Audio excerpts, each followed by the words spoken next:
दिलीप कुमार के अनुसार वो बहुत ही आज्ञाकारी बेटी थी। वो कहती थी, जब तक मैं अपने परिवार के प्रति अपनी जिम्मेदारियां पूरी नहीं कर लेती तब तक मैं शादी के बारे में सोच भी नहीं सकती। फिर भी 50 के दशक के मध्य तक ऐसे स्पष्ट संकेत मिलने लगे थे कि वो कोई फैसला लेने के करीब थी। साल 1955 में उन्होंने फिल्मफेयर के एक साक्षात्कार में एक साहसिक घोषणा की, दुनिया में किसी को भी किसी के पति के चुनाव में दखल देने का कोई अधिकार नहीं है। मैं केवल उसी पुरुष से शादी करूंगी जिससे मुझे सच्चा प्यार हो। बिना किसी रुकावट के मधुबाला ने मुगल आजम में दिलीप कुमार का सामना किया, जिसे बनने में 10 साल लगे।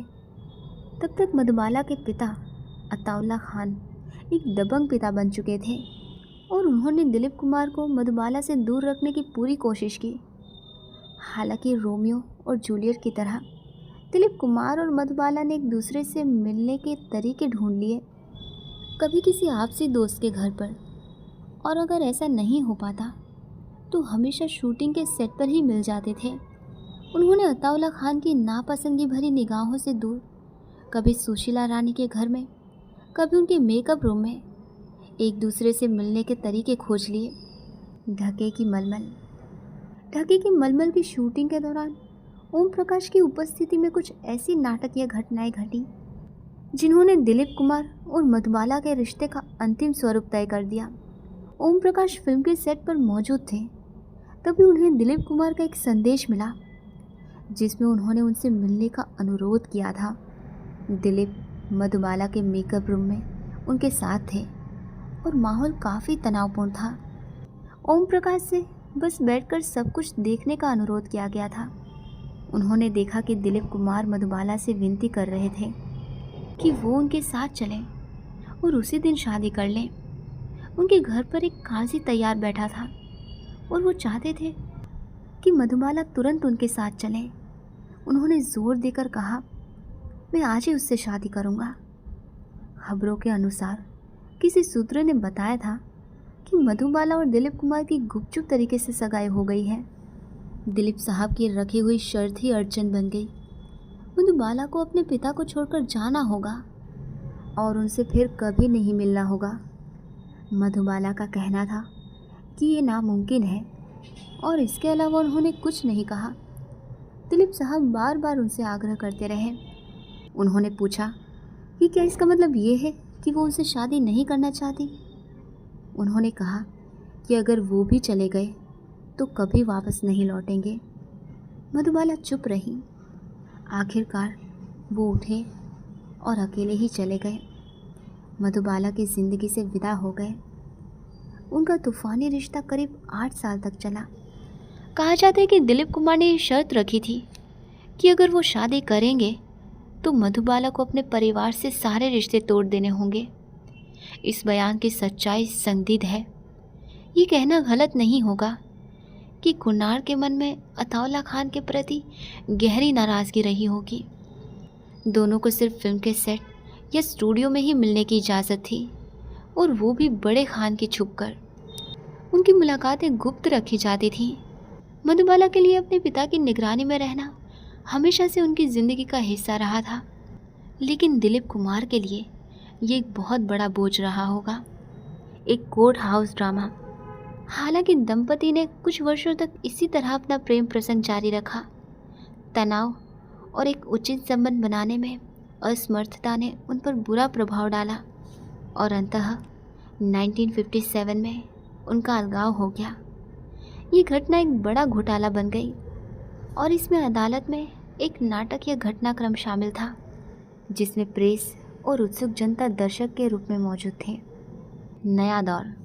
दिलीप कुमार और मधुबाला दोनों को बी आर चोपड़ा की फिल्म नया दौर के लिए साइन कर लिया गया था और प्री प्रोडक्शन का काम ज़ोरों से चल रहा था। फिल्म के लिए 40 दिन का शूटिंग शेड्यूल भोपाल में तय किया गया था। अताउल्ला खान ने मधुबाला को लोकेशन शूट करने से मना कर दिया, ये कहते हुए कि सीन स्टूडियो में शूट किए जा सकते हैं। बी आर चोपड़ा ने अताउल्ला खान को बताया कि 40 दिन का लोकेशन शूट ज़रूरी है। अब ये बात जग जाहिर थी कि अताउल्ला खान हमेशा से मधुबाला की नाजुक सेहत का हवाला देते हुए उन्हें लोकेशन शूट करने से मना करते रहे थे। दिलीप कुमार को पूरा यकीन था कि अताउल्ला खान के मना करने का कारण ये था कि दोनों 40 दिनों तक लोकेशन शूट पर बिना किसी सुरक्षा कर्मी के रहेंगे। मधुबाला बीच में फंस गई थी। उन्होंने अपने पिता के हर फैसले को मानने का विकल्प चुना।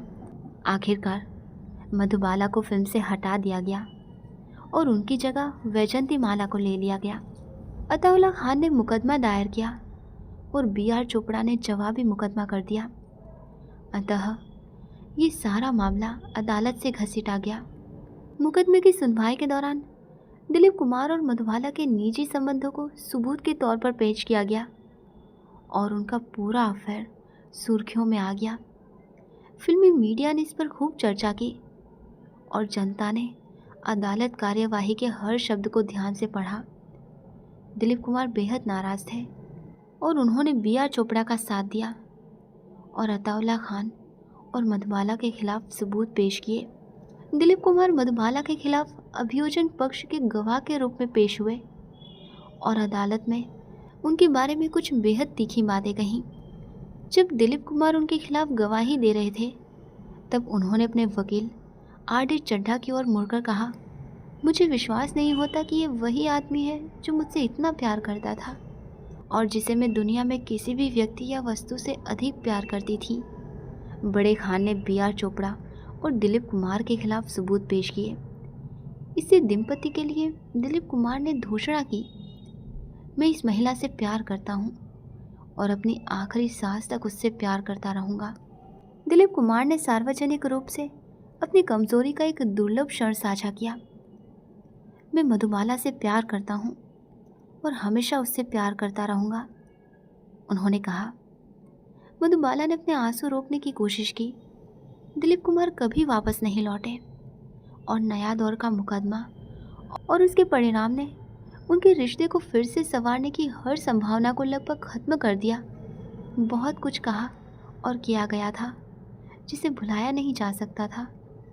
इस मुकदमे के बाद सदमे और गुस्से में डूबी मधुबाला ने सुलह की कोशिश की, लेकिन दिलीप कुमार जाहिर तौर पर उन्हें माफ़ नहीं कर सके और ऐसा लगता है कि इस दुखद अलगाव के बाद काफ़ी समय बाद भी दोनों एक दूसरे के लिए तड़पते रहे।